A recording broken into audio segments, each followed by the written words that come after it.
Hi everybody, it's Annette from The Art of Intuition, and today we're going to revisit trust and why we trust other people, and what is the reasoning for us trusting other people, and should we trust other people, and how that starts to shift for us. So, as humans, in our human ego, and that just means that when our human ego is the one, I would like to say in control, but it's really not in control, it's the illusion of in control. It it is making decisions. It is being allowed to make decisions. And when it is being allowed to make decisions, you're going to find that you put your trust in everybody. You know, you and even I'll get a lot of people, I'm sure, they'll watch this video and say, oh, I don't trust everybody. But look at what you do trust.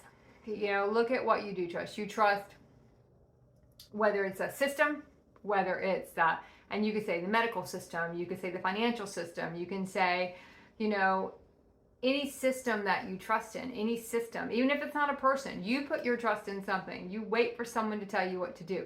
As humans, we all did it. We all did it.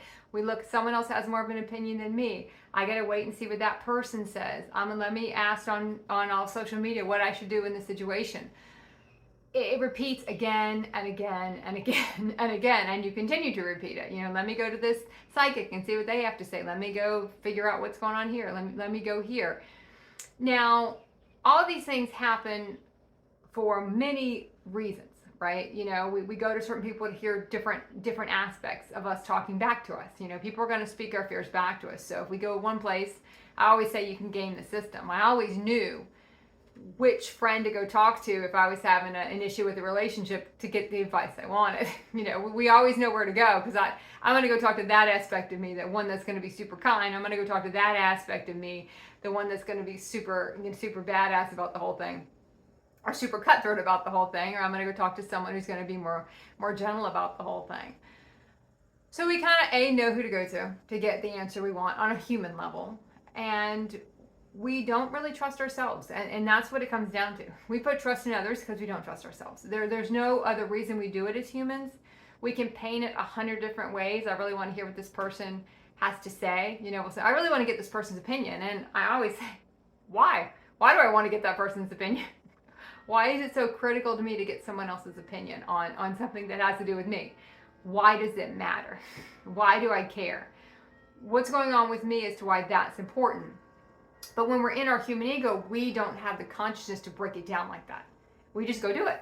You know, our human ego always is very reactive. It's going to go do it. It's not going to sit there and like, let me really break this down and see why I'm doing it. It doesn't care. It's not supposed to break anything down. It's more your reptilian brain, reptilian. There it is. I'm not even going to try to say it again.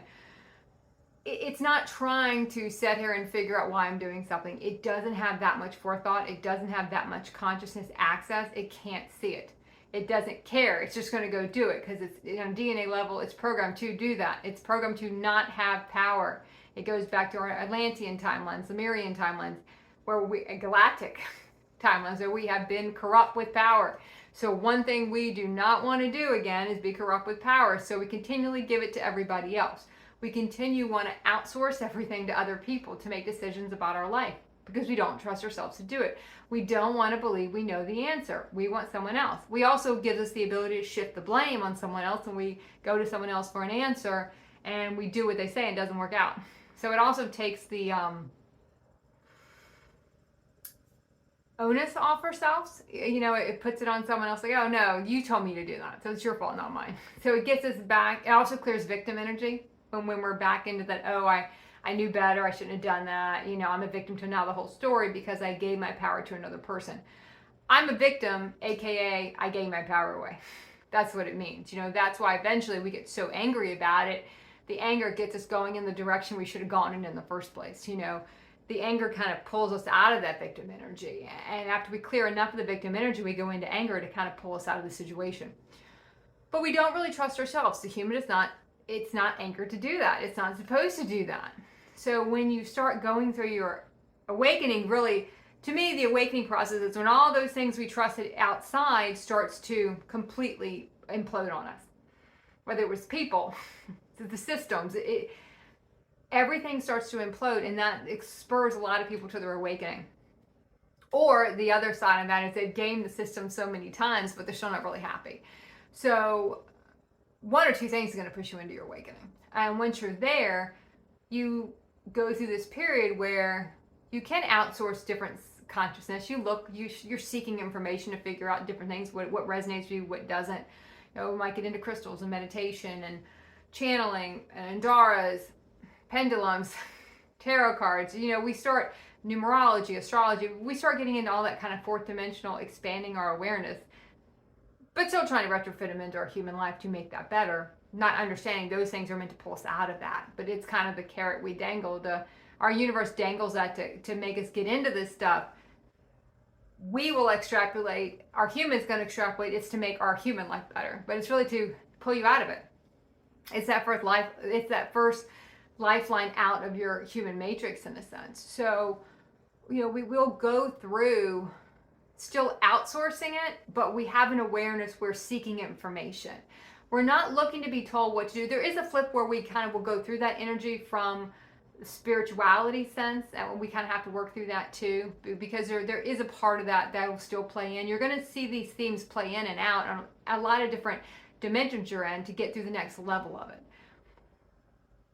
Where we would give our power away to that, now I'm going to give my power away to this, yet by giving my power away to the spiritual community, in a sense, I'm still activating my consciousness. Whereas I wasn't doing that. Now, in a way, that's true and not true. You're clearing programming when you're doing it in the human genre, from your human ego. Now you're going to clear it from a different space. You're starting to clear some of that. You're activating your consciousness and clearing at the same time, but you're still in a disempowered state. It's kind of when you're in that fourth dimensional state. You're still looking to someone else for answers, even though it might not be the same systems. You might start looking at other, people might call them metaphysical, energetic things going on and that type of content, but it can still be putting all your faith into that one thing. I went that route where I went from the human stuff to the spirituality stuff, put all my faith in certain people in that, and then that backfired because it was supposed to, because you're still not owning your own choices. You're going to someone else and go, what do you think? You know more than me. You can see more than me. You've been doing this a little bit longer. And it doesn't really matter how long of anyone has been doing it. It's the amount of light you've embodied and the time you've embodied it. That's all that matters. It doesn't matter if you've been doing it for 30 years or 2 years. It's how fast you've gone, how all in you've been, how much you've listened to what you're supposed to do and listened to your body. So you're going to go through that kind of in-between phase a lot, which we will call the fourth dimensional phase of giving our power away, but there's more going on beyond that than just living in the human systems. But then we start to have to go, we keep getting pushed deeper and deeper inside. And that's what a lot of those timelines will do once we get into those fourth dimensional timelines with the spirituality aspect, so we can move past spirituality. A lot of people get hung up in spirituality for a long, long time. I remember I went to a seminar years ago, and the person I went to listen to had a lot of people who had followed him for years. A lot of people would go to everything he did, everything he taught for years. And there was a point in the talk, in the lesson we were learning or activating that day, and someone that had been following this person for years, like, well, I've heard that for 20 years. You've said that for 20 years, but I still don't understand it. And there was a part of me that thought, wow, if you haven't really figured it out in 20 years, as far as the way it's being explained and the way it's not resonating, it might be time to look for another outlet to figure out what's going on with that part of you. But there's the program going on that you don't want to leave this person. You become attached to this spiritual person, and I don't want to leave that teacher. But after 20 years, we're still spinning our wheels because we haven't gone on to the next step of the process. There's something holding us still here, even though we might have gotten as much as we're going to get out of this person. So you might find yourself going to a lot of different teachers in that point. But you do see a lot of people getting hung up, getting hung up here, getting hung up there, because they get an attachment to that person. If the relationship is no longer what it should evolve to, they all will start out teacher-student in a way, because we have to learn respect. We still have enough human in us, so if we don't have that hierarchy, we don't respect it. But once we evolve past that, you're more of a guide to people. And it's everyone's equal here. There's no more of that. In the beginning, there has to be that, because the human doesn't respect anything that doesn't have that hierarchy on it. So, you have to have that label at some point, and then you drop that label later on, and you move on to, we're all the same here. We're all going through ascension together. We're all guiding and helping and supporting each other. But there are different parts and pieces to those relationships. But you're still putting your trust into something that's not you. When we're still putting our trust in something that is not us, we still are working through the program of not trusting ourselves. That's why in this iteration, we'll call it this iteration, in this iteration of our timeline, and in this timeline, in this dimension, we kind of set up a fail-safe. No more Lemuria and Atlantis is going to play out in that sense. Now, it is playing out in the collectives all over the place, but you could not embrace full consciousness and all the super talents and powers that come with full consciousness unless you had reached a certain level of purity to unlock said power. So that's why a lot of people say, I want to get to what I can do. I want to get to telepathy. I want to get to clairaudience. I want to get to being able to know the futures.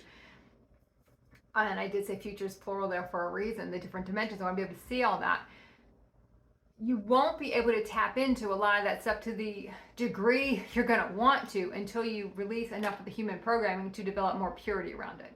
If not, we would use them as corruption. And that's why that's how it was set up this time. So you have to have a certain level of purity to even reach certain spaces in ascension and unlock the higher power DNA to be able to really tap into your field and really understand and embody in your aspects and gain more of that galactic intelligence. We had to have a level of purity to do that. Now, to get that, we just have to go deeper and deeper in. So everything's going to continue to drive you in. And then you're going to get to the point where you're going to trust so fully in yourself, you don't ask anyone else's opinion. I never asked anyone else's opinion on anything anymore. I have in the past. Some reason I never did it. Of course I did it. We all did it. And one reason I would notice they'd speak their fears back to me. Sometimes it was a test to see, are you going to listen to that? Are you going to listen to what you think? Is this person have the same consciousness level that you have achieved in that moment? Are they seeing something you can't see? I mean, you want to break it down in a lot of different things. Are they showing you, they're definitely speaking something back to you so you can clear it because you still feel that way? Or are you still trying to hold on to the old ways? There's going to be a lot of different ways to look at it and a lot of different ways to really kind of delve deeper and deeper and deeper into it. But there will come a point where you really don't ask anyone's opinion anymore. And that could be years into your ascension process where you're like, it doesn't matter. It doesn't matter what somebody else thinks. And I get this question a lot where I'll see someone say, I tell them and they don't listen. Now, I will still catch myself doing that. And that's one of the things I've been working through in this timeline now. You want to share a point with someone, but if they haven't asked the opinion, if they haven't asked what you think, they're not going to receive it the way you want to receive it. And me wanting to tell it is my ego. Now my human ego's in it. So now the information is not tainted with the human frequency because I want to give you my opinion. Well, no one asked for my opinion. So why would I give it anymore? No, you didn't ask for it. If you wanted it, you would ask for it. If you don't ask for it, you don't want it. So it's not my place to give it. Look where you've now crossed into that, because then you get to the flip side of the spirituality thing where you're on the other side, where people are coming to you for the information. People are coming to you to listen, to gain more awareness, to unlock more awareness, to go deeper inside. Where are you now trying to enforce your opinion on other people? Where do you see people still doing that to you? Any conversation that begins with, you need to do this. That's a total human ego, whatever's coming after that. Doesn't matter what it's after that. Now, can it be something you feel inside? And when you hear it said back to you, you go, okay, I didn't know I felt that way. I'm going to work on clearing that. But also know the aspect of you that's talking to, the aspect of that person that's talking to you. And when you start something like that, when I start something like that, you need to do that. It's immediately, now the frequency's tainted. It's now not a pure, whatever I'm going to say is not going to be pure anymore because I'm now telling someone what they should do. You can phrase it a different way. If it was me, I might look at it like this. If someone asks the opinion, I still do not give an opinion anymore unless somebody asks for it. No one asks for it, I don't give it. Doesn't matter to me. Um, it's not important in that sense. People will find you that are supposed to find you. People will ask you when they really are open to hearing it. And I think that's the part where a lot of us kind of can get lost in it, where, well, they didn't take my advice. Well, they didn't ask for your advice. So if they didn't ask for your advice, they're not going to be open to getting it. And that's the one thing someone would say, well, I gave them advice, they didn't take it. And I'll always ask, because I used to do the same thing, did they ask for your opinion? And it's like, well, no. Well, then what did you expect? They're not open to even getting it.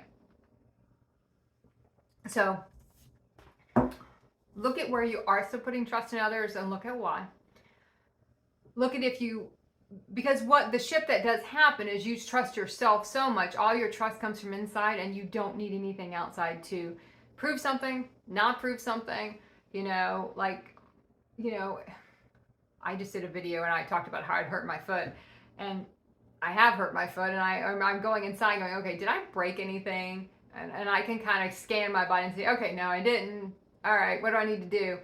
And my universe will kind of show me, okay, do this, wrap it, do this, put some ice on it, take this, take these supplements, and, stay off of it. Because that's a lesson, more or less, is just stay off of the foot. But I don't go outside for that. I don't look outside for that. I stay internal for that. Because that's what's important. It doesn't mean that you might have to research something. If I feel like, okay, yeah, I feel like I've strained this. Let me look this up and see, what do I do for a strain of this body part? So sometimes we will still do our research. It doesn't mean we don't research. You might get an answer to something, you don't know what it means. You might have to go on, what does this word even mean? With this song I keep hearing in my head, I can't remember who sings that. I can't remember the rest of the lyrics. Let me go look that up. It doesn't mean we won't pull on resources to get a clearer picture if we don't have it yet. But normally, if I don't have the 100% clear picture, outside can activate different knowledge to see if you can anchor more in. And sometimes you will, and sometimes you won't be able to. So it depends on anything that's blocking the way. And if you're not getting it all, it's just something blocking the way. And once you clear that thing, then you'll get all the information. So, okay, I'm gonna leave it at that. Keep practicing the art of intuition.